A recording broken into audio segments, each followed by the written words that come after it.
el título de este sermón, que es 16, básicamente le he puesto la iglesia, ¿sí? Y como dije hace un momento, es el primer final de 3 sermones. Dos van a ser como especie de resúmenes y el final va a ser así la conclusión. El 11 de octubre del 2020 comenzamos este viaje a la profundidad de las escrituras para escarbar y descubrir el origen, el propósito y el significado profundo de lo que es la iglesia.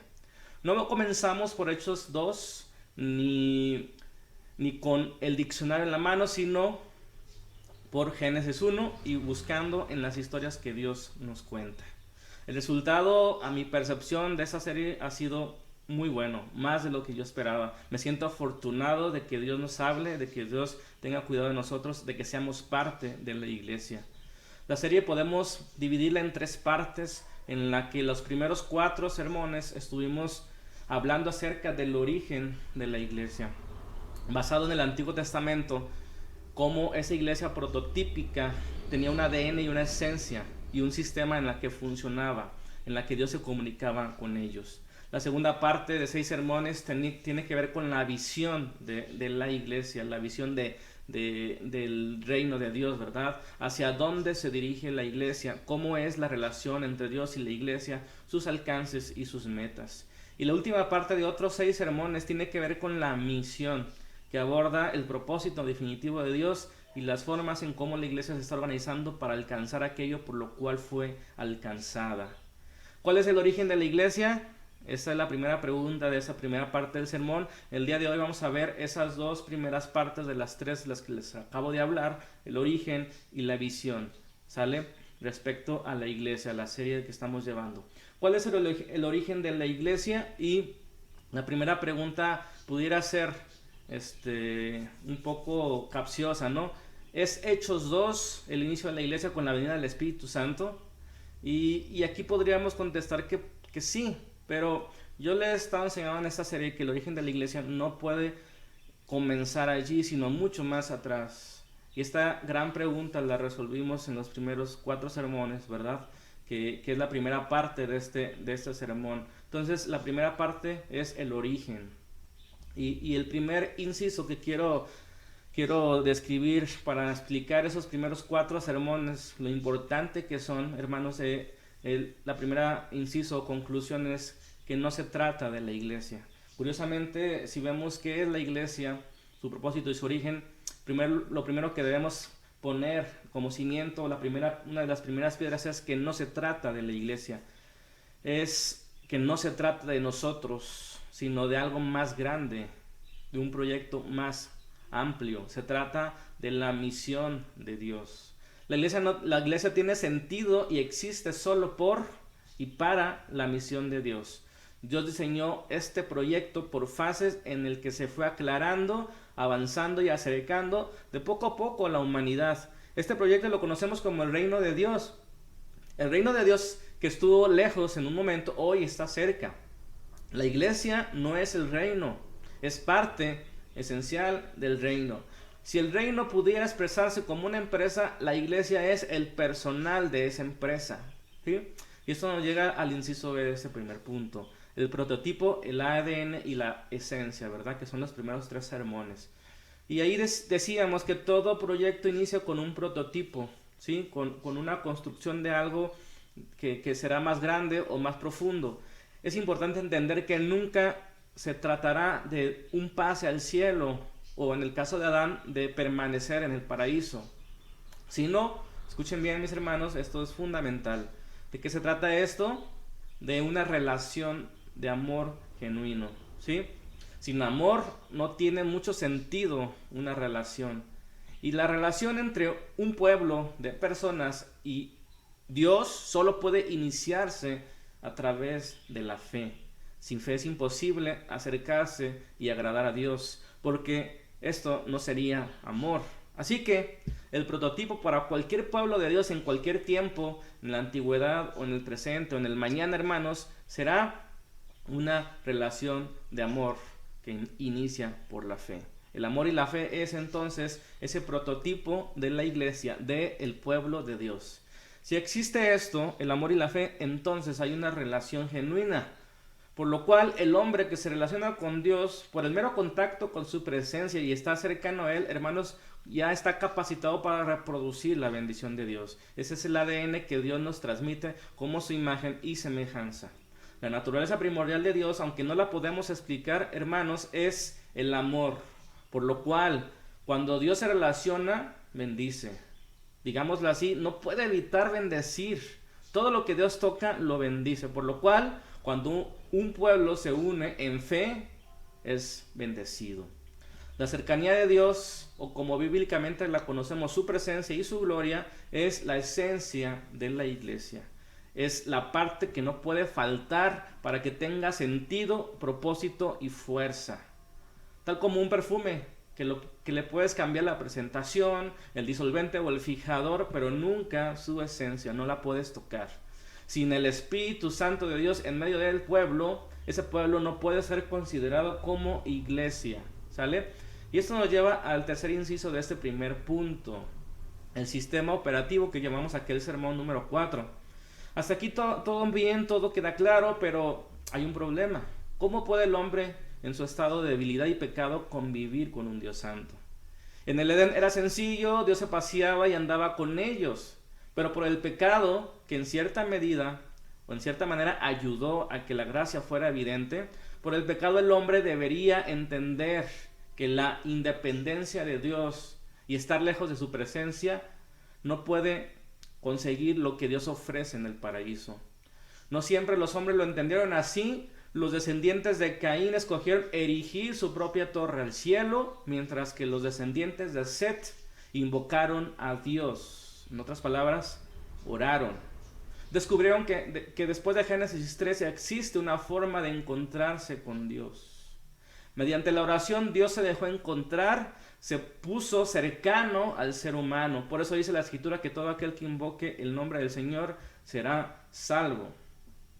Para encontrarse con Dios en la antigüedad fue necesario los sacrificios. Se ofrecían ofrendas de paz, de arrepentimiento y de acciones de gracias. Esto es porque el pecado estorba y el pecado tiene consecuencias. El sacrificio era la sanción inmediata que hacía conscientes a los hombres de su debilidad y de la superioridad de un Dios santo. El sacrificio, o lo que eso representaba, hermanos, era como un traductor entre un Dios santo y un hombre pecador. En este nuevo lenguaje del reino que suplió la confusión que trajo Babel, el arrepentimiento y la confesión es necesario para relacionarse y comunicarse con Dios. Es el nuevo lenguaje, es el sistema operativo en el que Dios trabaja o puede acercarse al hombre mediante el arrepentimiento continuo a través de los sacrificios, ¿verdad? Esta fue la primera parte de la iglesia. Entendemos entonces que una vez que nos queda claro que el prototipo de la iglesia es una relación genuina de amor que inicia por la fe, se entiende que Dios al amar y estar en contacto con nosotros o con su creación bendecirá, pero para que la bendición siga fluyendo a través de los hombres, el pecado estorba, por lo cual se requiere un lenguaje para que exista una comunión. Por eso Dios solo puede manifestarse en un ambiente de santidad. Esto nos lleva a la parte 2 de la serie que comenzamos en el capítulo 5 con el sermón que titulamos El Contrato. Y esta parte 2 es como la visión de esta serie, la visión de la empresa, ¿no? Es necesario los holocaustos, podemos decir, precisamente en el hecho de cortar un animalito en dos partes, da origen al vocablo que después se llamó pacto. Y esta situación de poder acercarse a Dios, de tener comunión a través de los sacrificios, hermanos, pone las bases para que Dios formalice una relación, ¿sí? Una relación de amor mediante un contrato matrimonial, por así decirlo, que conocemos en la Biblia como pacto, para que aquellos que invoquen su nombre puedan relacionarse y exista claridad en las partes, en el compromiso, en los beneficios y la responsabilidad. Entonces, en este sentido, un contrato es un convenio, es una alianza, ¿verdad?, de amor para que conlleva ciertos beneficios y responsabilidades. Si leemos capítulo 18 de Génesis, versículo 18 que voy a leerles, encontramos ahí el fundamento de este contrato, ¿no? Aunque la alianza se cerró de manera escrita en el monte Sinaí con Moisés como mediador, sabemos que desde Abraham comenzó Dios a relacionarse y a establecer esta alianza. Dice en el versículo 18, Dios habla a Abraham, ¿verdad? Dice ahí, es un hecho que Abraham se convertirá en una nación grande y poderosa, y en él serán benditas todas las naciones de la tierra.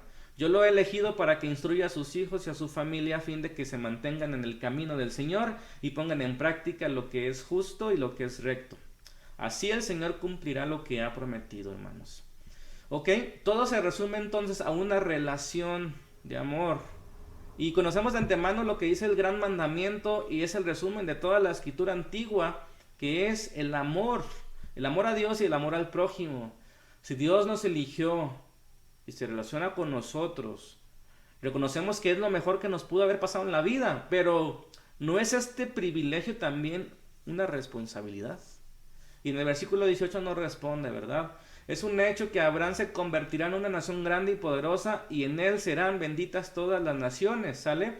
Ciertamente Dios elige un pueblo, los recluta, les da una misión de que sean el medio por el cual Dios expresa su amor a toda la creación, o en otras palabras, para que Dios bendiga a todas las naciones. Aquí, hermanos, en este punto podemos entender el propósito de Dios para la creación, que es bendecirlas. Y Dios lo hace de manera natural al solo relacionarse con ellas. El problema es el pecado. Y por esta razón Dios establece una relación mediante un contrato. Para que Dios pueda bendecir y el pecado no estorbe, el pueblo debe andar o vivir en la santidad. Y esto nos lleva al segundo inciso de este segundo punto. Un camino, una puerta y una vocación, que son 3 o 4 sermones de la segunda parte a partir del sermón número 6, ¿verdad? Un camino, una puerta y una vocación. Y fíjense lo que dice el verso 19. Yo lo he elegido a Abraham para que instruya a sus hijos y a su familia, a fin de que se mantengan en el camino del Señor y pongan en práctica lo que es justo y lo que es recto. Así el Señor cumplirá lo que les ha prometido. Y hermanos, quiero que reflexionen en esta última parte. Después de leer el versículo 19, en la última parte dice, así. Eso quiere decir que si lo anterior se cumple, Dios cumplirá lo que ha prometido. Quiero que reflexionen 10 segundos en esto mientras que le doy un sorbo a mi café.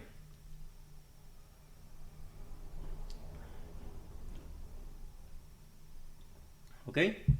¿Ya reflexionaron? Así que el Señor cumplirá esto que ha prometido. De esta forma, si Abraham instruye a su familia y se mantiene en el camino, su familia y él, sus descendientes, Dios podrá cumplir su promesa de bendecir a las naciones. En otras palabras, sin andar en el camino de Dios, no puede existir la bendición, porque la bendición es el fruto de la justicia. Por esto, el cumplir la ley es el camino a la santidad, y los actos de obediencia que se desprenden de allí son las semillas del reino que van esparciendo la bendición por todas partes. De hecho, también Deuteronomio 10 nos habla de esto. Deuteronomio 10, 12, si me pueden acompañar ahí. Estamos hablando, hermanos, de cuál es la finalidad de ese pacto, de ese contrato. ¿Por qué Dios se relacionó? ¿Por qué Dios formalizó de esa manera? ¿Sí? Tiene Dios una misión, tiene Dios un plan y un proyecto, y entonces recluta un personal que somos la iglesia, ¿sí? Y a ese personal les da un contrato, porque sabe Dios que para cumplir su misión, su proyecto de bendecir a todas las naciones, el pueblo debe andar en santidad, y para andar en santidad debe andar por un camino que la ley lo marca, lo delinea. Dice así el versículo 12 de Deuteronomio 10. Ahora, Israel, ¿qué te pide el Señor tu Dios? Simplemente que le temas y andes en todos sus caminos, que lo ames y que le sirvas con todo tu corazón y con toda tu alma, que cumpla los mandamientos y los preceptos que hoy te manda cumplir para que te vaya bien. Hermanos, Dios elige por amor, queda claro, y nos elige para andar en buenas obras. Y son esas buenas obras las que esparcirán la bendición. De esta forma las naciones vendrán a Dios y glorificarán al Padre que está en los cielos, como dijo nuestro Señor. El camino para andar con Dios en el Antiguo Testamento estaba ubicado en un solo lugar. Repito, el camino para andar con Dios En el Antiguo Testamento estaba ubicado en un lugar que es el templo. Ahí Dios se encontraba con el hombre y andaba con ellos. Sabemos que esto cambió cuando el reino detonó con fuerza con la venida del Rey del Reino, nuestro Señor Jesucristo. Pero si Dios está presente en la tierra, en ese lugar, entonces ese lugar, en el caso del Antiguo Testamento, el templo, es una puerta al cielo, como lo dijo Jacob cuando luchó con Dios. Un punto de acceso a la bendición. Esto simbolizaba el templo, una puerta entre dos mundos. ¿Cuáles dos mundos? Pues el cielo y la tierra. El cielo tiene que ver con el Creador y la tierra con la creación. Sabemos que por el pecado la tierra fue separada del cielo. La oración en arrepentimiento y acción de gracias es la llave que abre esta puerta desde la tierra hacia el cielo. Una vez abierta la puerta y al tener contacto con el cielo y lo que en él hay, o sea, Dios, su presencia, somos bendecidos y somos capacitados para bendecir a otros. Solo así, cuando entramos por esa puerta y tenemos contacto con la presencia, con la gloria de Dios. Por lo cual ese lugar, el templo y todo lo que representa, hace la diferencia entre el pueblo de Dios y los demás pueblos. Eso es lo que reitera el Señor en Deuteronomio. En ese lenguaje, aquellos que abren la puerta mediante sacrificios y que funcionan como mediadores entre esos dos mundos, hermanos, tienen una vocación que nosotros conocemos como sacerdocio. Un sacerdote, entonces, es el portero del reino, el que abre y cierra, el que pone accesible la bendición de Dios al mundo de la tierra. Dice la palabra de Dios en Pedro, capítulo 2, ¿sí? Eso es lo que ya hemos leído. Capítulo 2 de la carta a Pedro, hermanos, de la primera carta. Dice así, en el versículo 4. Cristo es la piedra viva, rechazada por los seres humanos, pero escogida y preciosa ante Dios. Al acercarse a Él, también ustedes son como piedras vivas, con las cuales se está edificando una casa espiritual. De este modo llegan a ser un sacerdocio santo, para ofrecer sacrificios espirituales que Dios acepta por medio de Jesucristo. Versículo 9. Pero ustedes son linaje escogido, real sacerdocio, nación santa, pueblo que pertenece a Dios, para que proclamen las obras maravillosas de aquel que los llamó de las tinieblas a la luz, a su luz admirable. La forma que Dios eligió para implementar su reino, la forma de gobierno, es una de reyes y sacerdotes, para que su reino fuera vivido y expandido. Por un lado, el rey, a la manera de Dios, es uno que sirve, uno que da su vida por los demás, uno que hace la voluntad de Dios, uno que es un delegado prudente y productivo, un mayordomo fiel. Y por otro lado, el sacerdote es el que intercede y abre las puertas para que la bendición de Dios alcance a todas las familias. Dios en su empresa llama y recluta al personal requerido para la misión de bendecir a todas las naciones. Este personal son los reyes y sacerdotes. Este personal es la iglesia. En este punto se cimienta el significado de iglesia, en griego eklesia, que son llamados a, ¿sí? O en este contexto, convocados a una misión. De principio a fin, esto se da con claridad en las Escrituras. El pueblo de Dios, real sacerdocio, de principio a fin, son el personal de Dios. Los que viven, implementan el reino de Dios. Dice Apocalipsis 1, versículo 5. Y de parte de Jesucristo, el testigo fiel, el primogénito de la resurrección, el soberano de los reyes de la tierra, al que nos ama y que por su sangre nos ha librado de nuestros pecados, al que ha hecho de nosotros un reino, sacerdotes al servicio de Dios su Padre, a Él sea la gloria por los siglos de los siglos. Amén. Hermanos, el Señor soberano, Rey supremo, recluta sacerdotes y reyes que sean una imagen y semejanza a lo largo del mundo, ¿sí? Que sean como una ventana a la belleza de su santidad, de sus leyes, de sus mandamientos y de su amor inconmensurable. Una vez dentro del reino, los reyes y sacerdotes sirven, ¿sí? Porque para eso fueron llamados. Hay que ofrecer sacrificios más altos que los sacrificios de animales, que lo que ellos representaban, sacrificios espirituales, No quiere decir que sean invisibles, sino que sean superiores a los que los animalitos representaban.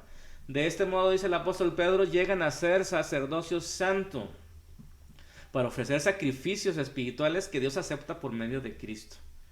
Cuando se ofrecía sacrificio en la antigüedad, cuando los sacerdotes entraban al lugar santísimo, como vimos en su momento, y ofrecían el incienso, hermanos, la aceptación de parte de Dios se manifestaba en el templo cuando su gloria lo llenaba todo. Y ese concepto es bien importante, ¿sale? Cuando su gloria lo llenaba todo.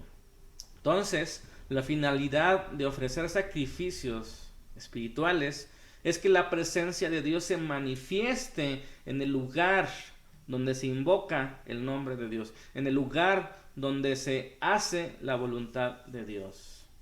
Esa es la finalidad de los sacrificios. Obviamente, para acercarse a un Dios santo hay que ir en arrepentimiento, hay que confesar nuestros pecados.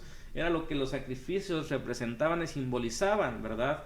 Ahora con el sacrificio único de nuestro Señor Jesucristo no quiere decir que nosotros no vayamos en confesión y arrepentimiento diario, sino quiere decir que ya no hay que sacrificar animalitos, sino que tenemos entrada directa hasta el trono de su gracia, ¿sale?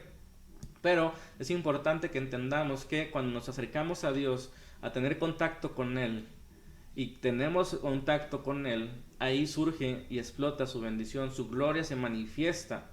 Y cuando su gloria se manifiesta, cuando es evidente, hermanos, es como una luz en medio de la oscuridad. Y esto nos lleva a la última parte de esta segunda parte y de este sermón, que podemos titular como una luz a las naciones, ¿sale? Una luz a las naciones. Esto fue el sermón número 10 y prácticamente aquí termina esta segunda parte de la serie. La primera parte tiene que ver con el origen, cómo la iglesia estuvo pensada que fuera creciendo, que fuera revelándose el misterio que Dios tenía para su iglesia desde los tiempos de Abraham, incluso desde antes, en Adán. Lo vemos en la línea de Seth, que invocaban al nombre de Dios. Aquí lo importante de entender ese origen, mis hermanos, tiene que ver con que tenemos o podemos relacionarnos con Dios de una manera genuina. Eso es cuando hay amor. Sin amor no tiene sentido una relación. Por eso Dios se busca relacionar con las personas a través del amor, y eso puede darse con la fe, mediante la fe, ¿sí? Entonces, la luz a las naciones, esto titulé este tercer inciso de la segunda parte, que ya tiene que ver más con la visión, los alcances de la iglesia. ¿Cuáles son las formas o el propósito, verdad? Y recapitulamos esa segunda parte de esta manera. Dios estableció un contrato, Dios formalizó su relación como un contrato, porque a través de ese contrato el pueblo podría realmente ser un camino, una puerta, y podría ser un mediador entre estos dos mundos que los que estamos hablando, estos dos mundos que representan la luz y las tinieblas, que representan la tierra separada de Dios. Y entonces nos llega al último inciso, una luz a las naciones, que puede decir, es la finalidad de la iglesia, una luz a las naciones. La palabra de Dios es luz por sí misma. Su mandamiento y su consejo es una lámpara en el camino por el cual nosotros andamos. Al poner sus leyes, su pacto, su contrato, su pueblo funciona como una lámpara que alumbra, no con luz propia, sino proyectando una luz que no es de ellos. Fíjense lo que dice Isaías 49, versículo 6, que prácticamente es el último pasaje que vamos a leer. Isaías 49, 6, ¿vale? Vamos allá, por favor. Isaías 49, 6. Fíjense lo que dice ahí la palabra. No es gran cosa que seas mi siervo, ni que restaures a las tribus de Jacob, ni que hagas volver a los de Israel a quienes has preservado. Dice ahí la palabra, yo te pongo ahora como luz para las naciones, a fin, fíjense bien, a fin o con el propósito de que lleves mi salvación hasta los confines de la tierra. Este es el propósito de la iglesia, que lo vamos a ahondar más en los siguientes sermones, ¿verdad? Que es ya la última parte, que empieza a desglosar cómo la iglesia comienza a actuar o cómo la iglesia debería actuar. Pero aquí se define, hermanos, después de estudiar todo el Antiguo Testamento, se define cuál es la finalidad de este pueblo que es reclutado para obrar en la misión o en la empresa de Dios, en ese gran proyecto de Dios. La iglesia tiene sentido en ese proyecto. Sin ese proyecto, sin el reino de Dios, no tenemos nosotros qué hacer, no tenemos que existir. Pero cuando Dios nos da una misión, cuando nos recluta en su amor, podemos y debemos funcionar para aquello que fuimos diseñados. Y aquí lo dice: te pongo ahora como luz a las naciones, a fin de que lleves mi salvación hasta el fin, hasta los confines de la tierra. Y hermanos, la luz es un equivalente a la bendición. Si notamos que este contraste de estas historias de la oscuridad, de las tinieblas, la luz el reino de las tinieblas y el reino de la luz, mis hermanos, claramente se contrapone, y todo lo que tiene que ver con Dios tiene que ver con la bendición. Y en palabras bíblicas, eso se puede traducir como salvación. Esta es la finalidad última del proyecto de Dios, que su pueblo lleve la salvación por todas partes. Y esta palabra salvación obviamente es compleja, porque no es un concepto que pueda definirse o que se dé en un momento, sino es un proceso en el que Dios está volviendo a la humanidad y a la creación hacia sí mismo, atrayéndolos en Cristo. Esto es el Evangelio mismo. Este es el Evangelio. El Evangelio es esa luz, porque es la restauración del plan inicial y último de Dios para la creación y para el ser humano. El versículo 6 que acabamos de leer dice que esta luz, que podemos decir que es el Evangelio, se llega a los hombres para abrir los ojos de los ciegos, para liberar a los presos que están en los calabozos de oscuridad. Nuevamente ahí habla de luz, habla de oscuridad, mis hermanos. La iglesia surge, emerge en esta historia de contrastes entre la luz y la oscuridad, entre el reino de las tinieblas y el reino de la luz admirable. Por eso el Señor prometió que ni las puertas del Hades o todos los poderes de la oscuridad pueden prevalecer contra la iglesia. La luz prevalece, la iglesia sigue. Porque la iglesia, hermanos, es el pueblo de Dios. Porque la iglesia es el cuerpo de Cristo. La iglesia no muere, la iglesia sigue, la iglesia emerge. Y la iglesia comenzó desde atrás en el Antiguo Testamento como unas raíces que iban creciendo debajo de la tierra, que cuando llega en el momento indicado, cuando el Señor nace, cuando el Señor vive, cuando el Señor muere y resucita, ahí emerge la iglesia, pero comienza desde abajo. Amén. Hemos aprendido en esta historia de la luz que al principio era como una antorcha, pero que al venir Cristo llega a brillar como el sol. Así es la salvación del Señor. La iglesia fue, la iglesia es y la iglesia será siempre una luminaria que muestra al Padre, que muestra a Cristo. Esa luz proviene de la gloria de Dios, que se manifiesta cuando los templos vivientes, ya no un solo lugar como en la antigüedad, sino en cada habitante del reino habita la presencia de Dios, el Espíritu Santo de Dios. Cuando los templos vivientes llenos del Espíritu actúan en los frutos del Evangelio y viven la vida del reino, hermanos, y presentan sacrificios espirituales día a día, la gloria de Dios llena a los pueblos y la salvación pasa a todos los confines de la tierra. Hermanos, esto es ni más ni menos la razón de nuestra existencia. La esperanza que ya estamos dentro del reino y tenemos la vida permanente en Cristo. Esto fue dado por gracia y accedimos por la fe, que es la respuesta de un amor genuino por el Dios Todopoderoso. Mediante la fe, para la esperanza de la vida y por el amor, nos mantenemos firmes, hermanos. La iglesia es el pueblo de Dios. La iglesia es la habitación de Dios, porque en cada uno de nosotros habita su presencia, y cuando nosotros actuamos en santidad, la presencia de Dios se manifiesta trayendo la luz del Evangelio, que es la salvación. Y la luz del Evangelio no solamente es que alguien repita una oración y pase al cielo, sino que la vida se ha transformado en cada parte de nuestro ser, nuestra mente, nuestro corazón, nuestra alma, nuestras familias, nuestras colonias, nuestras naciones. Cuando comenzamos a andar en la luz del Evangelio, comenzamos a plantar semillas del reino, y el reino crece como una semilla de mostaza que tarda, pero tarde o temprano se convierte en un gran árbol. Hermanos, la iglesia es el pueblo de Dios. La iglesia es los que implementan, los que viven, los que hacen la voluntad de Dios en la tierra como en el cielo. Yo deseo con todo mi corazón que asumamos la responsabilidad, que entendamos la profundidad, que descansemos en su amor, que nos movamos en la esperanza, que la fe crezca y podamos actuar en consecuencias para que el reino avance, para que el reino crezca, para que el reino sea evidente, para que roguemos y supliquemos que su reino venga, que se haga su voluntad, así como en el cielo, en la tierra. Para eso existimos y por eso somos, por Él y para Él, mis hermanos.